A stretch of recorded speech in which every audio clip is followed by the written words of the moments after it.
नमस्ते. मी रमेश मुकादम. ग्रामोदय विचार माध्यमातून आज बाल्यामामा म्हात्रे खासदार भिवंडी यांनी 22 ते 25 डिसेंबर रोजी दिबा पाटील नामांतरासाठी आंदोलन करण्याची घोषणा काल भिवंडीमध्ये केलेली आहे. त्याबद्दल बोलण्याचा प्रयत्न करणार आहे. व्हिडिओ आवडला तर लाईक करा, सबस्क्राईब करा आणि फॉरवर्ड करा. गेल्या अनेक दिवसापासून दिबा पाटील नामांतराचा प्रश्न घोळत आहे आणि नामांतराचा प्रश्न सुटावा म्हणून सर्वपक्षीय कृती दलाची स्थापना दशरथ पाटील यांच्या अध्यक्षतेखाली संपन्न झाली आणि त्या दृष्टीनं त्यांनी विविध प्रसंगी केलेले आंदोलन आणि त्या आंदोलनाची दखल घेऊन महाराष्ट्राचे मुख्यमंत्री देवेंद्र फडणवीस यांनी नामदार गणेश नाईक आणि भारतीय जनता पार्टीचे माजी मंत्री जगन्नाथ पाटील, माजी खासदार रामशेठ ठाकूर आणि इतर पदाधिकारी मिळून महाराष्ट्राचे मुख्यमंत्री देवेंद्र फडणवीस यांच्याकडं आपला प्रश्न नेला आणि नरेंद्र मोदी यांच्या हस्ते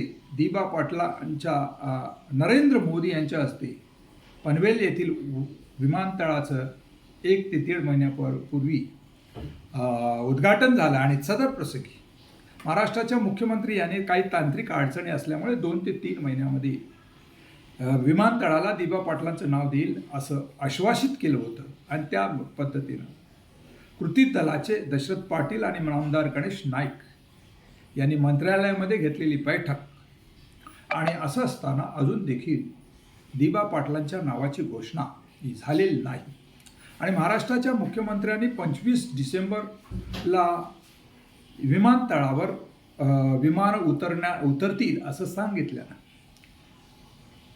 बाल्यामामा म्हात्रे हे आक्रमक झालेले आहेत.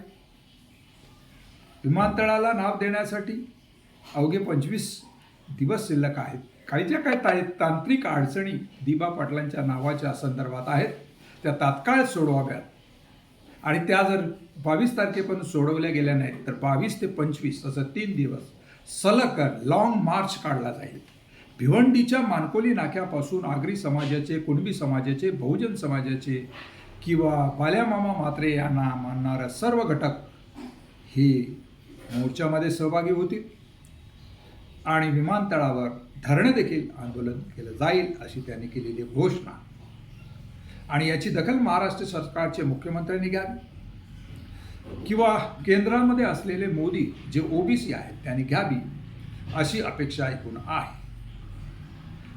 महाराष्ट्रातील जागा, जमिनी आणि भूमिपुत्रांच्या असलेल्या मागण्या याची दखल महाराष्ट्र सरकारनं जर घेतली नाही याचे गंभीर परिणाम हे महाराष्ट्र सरकारबरोबर केंद्र सरकारला भोगावे लागतील असा येथील जनतेचा होर आहे. कारण येथील स्थानिक भूमिपुत्र आगरी, कोळी, कुणबी समाज यांनी मुंबईच्या विकासालाच नवीन मुंबई म्हणून हातभार लावलं. येथील जागा, जमिनी इथल्या धनदांडग्यांनी घेतल्या. इथल्या लोकांच्या भावनांची कदर केली गेली नाही. तशीच येथील लोकांच्या अज्ञानाचा फायदा घेऊन भांडवलदारांना फायदेशीर व्हावा अशीच भूमिका घेतली गेली. अडाणी, अंबानीसारखे भांडवलदार यांना विमानासाठी जागा दिली गेली, विमानतळासाठी जागा दिली आणि 12 गावं इथली उठवली गेली आणि 12 गावं उठवल्यानंतर त्यांचं पुनर्वसन योग्य तो पद्धतीने केला गेला नाही. नोकऱ्यांमध्ये त्यांना घेतलं नाही की उद्योगधंद्यामध्ये त्यांची प्रगती केली नाही. त्यामुळे येथील भूमिपुत्र आगरी, कोळी समाज आता कुठेतरी जागृत होऊन संघर्षाच्या भूमिकेला आणि त्यांची प्रामाणिक मागणी आहे की दिबा पाटील ज्यांनी 12.5% विकसित भूमी या समाजाला, बहुजन समाजाला मिळून दिली, आगरी, कोळी, कुणबी भांडवाला मिळून दिली आणि ते कुठेतरी आता प्रगतीपथावर आहेत आणि त्यांना इथनं भूमिहीन करून इथनं हकलून लावण्याचे काही डावपेच चाललेलं आहे, ते कुठेतरी रोखलं पाहिजे अशी भावना माननीय गणेश नाईक यांनी देखील मुख्यमंत्री देवेंद्र फडणवीस यांच्याकडे व्यक्त केलेली आहे. आणि असं असताना जर त्यांच्या भावनांचा कदर केली नाही तर याचे गंभीर परिणाम भारतीय जनता पार्टीच्या पार्टीला बसू शकतात. या सर्व गोष्टीचा विचार करता राजकारणाला वाव न देता महाराष्ट्र सरकार आणि केंद्र सरकारने तात्काळ निर्णय घ्यावा आणि 25 तारखेच्या आत विमानतळाला दिबा पाटील असं नामांतर करावं. अन्यथा जो काही भूमिका या ठिकाणी बाल्यामामा म्हात्रे भिवंडीचे खासदार यांनी घेतलेली आहे त्यामुळे त्याला वेगळं वळण लावू शकतं.